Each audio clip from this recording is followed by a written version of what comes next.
Bonjour à tous et merci de nous rejoindre pour cette nouvelle édition de notre rapport mensuel sur les marchés internationaux spécialisés sur les vracs du groupe CIATI. Donc là, on va s'intéresser au mois de septembre. On va le découper en plusieurs parties puisque c'est une actualité qui est assez longue et chargée pour ce mois-ci. Donc n'hésitez pas à suivre les signets que vous allez voir en bas de l'écran pour sauter les parties qui ne vous intéressent pas et revenir uniquement sur les pays concernés. Donc commençons déjà par rappeler que le printemps-été 2021 en Europe a été très difficile pour la vigne, avec de fortes gelées en avril, suivi d'un été humide, très humide, voire très sec selon les endroits. L'Italie et l'Espagne, surtout la France, s'attendent à des récoltes bien inférieures à la moyenne des 5 dernières années, voire des records historiquement bas. En sachant que les chiffres exacts ne sont toujours pas confirmés, on travaille que sur quelques prévisions qui restent à affiner. Donc les récoltes n'en sont qu'à leur début. Il faut rappeler qu'on a à peu près une quinzaine de jours de retard sur les principales zones de production et qu'il y a une très forte hétérogénéité en fait entre cépages et zones de production. C'est-à-dire qu'au sein même d'une même parcelle, on peut avoir des parties mûres et des parties qui ne le sont pas du tout. Donc les cépages précoces en France tels que le chardonnay et le sauvignon semblent nettement en retrait, ce qui va aggraver une offre mondiale déjà insuffisante sur les blancs de cépages. La situation des rouges reste à voir. On espère que leur débourrement généralement plus tardif leur a permis en fait d'échapper au gelé d'avril. Quoi qu'il en soit, les stocks mondiaux de rouges sont plus importants que ceux de blanc, notamment en Argentine, en Australie et en Espagne. Des problèmes considérables risquent aussi de persister pendant un certain temps alors que le monde sort du Covid. On a une augmentation des coûts des matières sèches, une pénurie de transport, une pénurie de containers dans les ports, des retards dans les expéditions et une augmentation des coûts de fret qui, comme on a pu l'expliquer dans différents articles récemment, qui créent aussi des problèmes de trésorerie pour les exportateurs. Rappelons que les négociations annuelles de prix avec les grandes distributions commencent et s'annoncent encore une fois de plus très compliquées. Car sans validation de ces derniers, les ventes vont se ralentir, car peu d'opérateurs de négoce purs voudront acheter sans avoir la certitude de pouvoir avoir des ventes confirmées, que ce soit en termes de prix, d'augmentation et également de volume en fait, qui seront annoncés. Donc commençons par l'hémisphère sud avec l'Argentine, donc qui a connu un hiver anormalement chaud et sec pour la saison. Donc les producteurs sont par conséquent très préoccupés d'un possible impact de gel qui pourrait venir des fronts froids du printemps. Les niveaux estimés des stocks de vin en Argentine au 1er août suggèrent une disponibilité à l'export de 170 à 200 millions de litres supplémentaires par rapport à la normale. À noter qu'il y a encore de très bons volumes de Malbec de bonne qualité, mais de façon générale, c'est l'ensemble des cépages et des génériques rouges qui sont en bonne disponibilité. Les prix des vins en vrac restent stables et à noter que le peso argentin est lui-même aussi stable par rapport au dollar. La demande intérieure a baissé de 12% au cours des 5 derniers mois de 2021 par rapport à 2020, principalement en raison des problèmes économiques que continue de connaître l'Argentine. Chili, le pays a connu un hiver anormalement chaud et sec, aggravant les effets d'une méga sécheresse de 14 ans. La sécheresse d'ailleurs est le boom de la vente au détail au Chili, pour le coup alimenté par un bon stimulus économique, ont incité les établissements viticoles nationaux à stocker des vins en vrac. Cette constitution de stock, à laquelle s'ajoute le manque de stock de report et la forte demande chinoise, a entraîné une augmentation générale des prix des raisins chiliens pour 2022, ce qui fait déjà grimper les prix des vins en vrac pour le millésime à venir. Rappelons que les cépages blancs en 2021 sont épuisés et qu'on parle déjà de pré-contrat sur le millésime 2022 pour les cépages blancs, ce qui n'est pas le cas des cépages rouges en 2021 qui restent encore disponibles et qui connaissent des prix assez stables. Le peso a eu tendance à s'affaiblir ces derniers mois, ce qui a finalement compensé une partie de la hausse des prix pour les acheteurs internationaux. L'Afrique du Sud, le Western Cape a connu un hiver froid, humide, voire même neigeux. À noter que les barrages sont remplis à 100%, donc il n'y aura a priori pas de problème de sécheresse cette année pendant la période de croissance.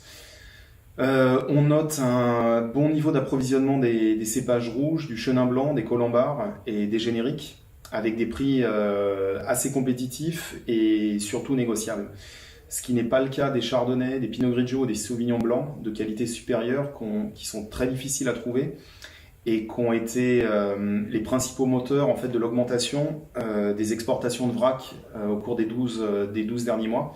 On parle d'ailleurs d'une augmentation de plus 21%, ce qui est plutôt remarquable. Dans les faits marquants sur ce pays, les ports, donc la Société nationale de logistique Transnet, a connu elle aussi une cyberattaque il y a quelques mois, ce qui a provoqué un blocage important des exportations à partir du port du Cap en juillet et en août. Mais à noter que la situation est revenue à la normale depuis. Le rand s'est également affaibli par rapport à l'euro et au dollar depuis juin, bien qu'il ait eu une tendance à se renforcer à nouveau à partir de la deuxième quinzaine d'août. En Australie, le marché australien du vin rouge en vrac continue d'être lent suite à l'imposition par la Chine de tarifs douaniers à l'importation en novembre. Quelques caves sont particulièrement stockées en rouge et on note clairement des prix plus bas en fait sur les vins rouges. Les fournisseurs qui ont encore en leur possession des cépages blancs et notamment du pinot noir tentent en fait d'utiliser des systèmes d'offres groupées sur ces références qui sont plus demandées finalement que les rouges pour pouvoir vendre leurs cépages rouges. Après l'hiver le plus humide que l'Australie ait connu depuis 2016, le climat plus chaud a lancé le débourrement, ce qui suscite déjà des inquiétudes quant à un possible risque de gel. La Nouvelle-Zélande a connu un hiver très humide avec de nouvelles inondations ces dernières semaines, cette fois dans la région d'Auckland, et finalement avec des dommages assez limités pour le vignoble. Le Sauvignon blanc Marlborough en vrac n'est plus disponible et le manque d'offres sur ce cépage en général fait craindre à l'industrie néo-zélandaise de perdre des acheteurs à long terme au profit d'autres pays, comme on a pu le voir ces derniers temps, un intérêt pour du Sauvignon blanc chilien ou sud-africain sur des profils aussi assez tiolés. Les viticulteurs néo-zélandais ont admis que la Nouvelle-Zélande a du mal à répondre à la demande, même lorsque leurs récoltes sont importantes. Donc il y a une réflexion autour de nouvelles plantations pour augmenter la capacité de production. Passons maintenant à l'hémisphère nord. La Californie, la récolte 2021 dans la Central Valley semble être un peu plus légère que la moyenne, notamment dans le sud où les températures élevées et la sécheresse que connaissent le pays ont été les plus extrêmes. Le marché du raisin de la Central Valley pour 2021 est plutôt calme, car la plupart des raisins ont été contractés avant la récolte, et les stocks de vin de 2020 et l'offre de 2021 non contractés sont également assez limités. Par conséquent, les vins d'outre-mer font l'objet de plus en plus d'intérêt de la part des acheteurs, en particulier sur le Sauvignon blanc, donc qui puisse venir du Chili ou d'Afrique du Sud, le Pinot Gris, principalement l'Italie mais également l'Australie, et le Muscat qui semble être davantage sourcé depuis le Chili, l'Afrique du Sud et l'Australie. Notons que les prix à l'exportation du sud de la Central Valley subissent une pression à la hausse mais restent finalement assez stables pour le moment. La France, notons que la saison 2021 dans le sud de la France a été marquée par rien de moins que gelée, coulure, sécheresse et quelques maladies. Le ministère français de l'Agriculture a publié le 1er septembre donc une estimation de récolte à 33,3 millions d'hectolitres, soit une baisse de 25% par rapport à la moyenne quinquennale. Cependant, dans le sud de la France, la récolte semble actuellement être beaucoup plus proche des moins 50% pour les blancs. Par conséquent, on s'attend à ce que les prix des chardonnays augmentent à plus de 50% sur ce millésime et que les volumes disponibles soient vraiment très limités. Les vendanges des rouges dans le sud de la France commencent à peine sur le pinot noir et le grenache, et les volumes sont également de ce côté-là assez décevants. Outre le tonnage, on a des conditions météo qui ont clairement réduit en fait le rendement des raisins et rendu aussi la qualité assez hétérogène. Notons que nous sommes au moment où en fait cette vidéo est réalisée, on subit encore des phénomènes météo assez importants avec de la pluviométrie très forte en fait dans le Gard et l'Hérault.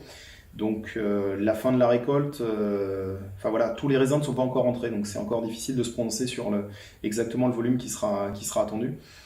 Les fournisseurs ont d'ailleurs pas mal de mal en fait, à répondre à tous les besoins de leurs clients existants, et on s'attend à ce que oui, les acheteurs devraient effectivement respecter les conditions de chargement des contrats actuels, car il y aura clairement un choix qui sera fait cette année sur la nouvelle récolte pour attribuer en fait des vins ou non aux clients de l'année précédente, quoi.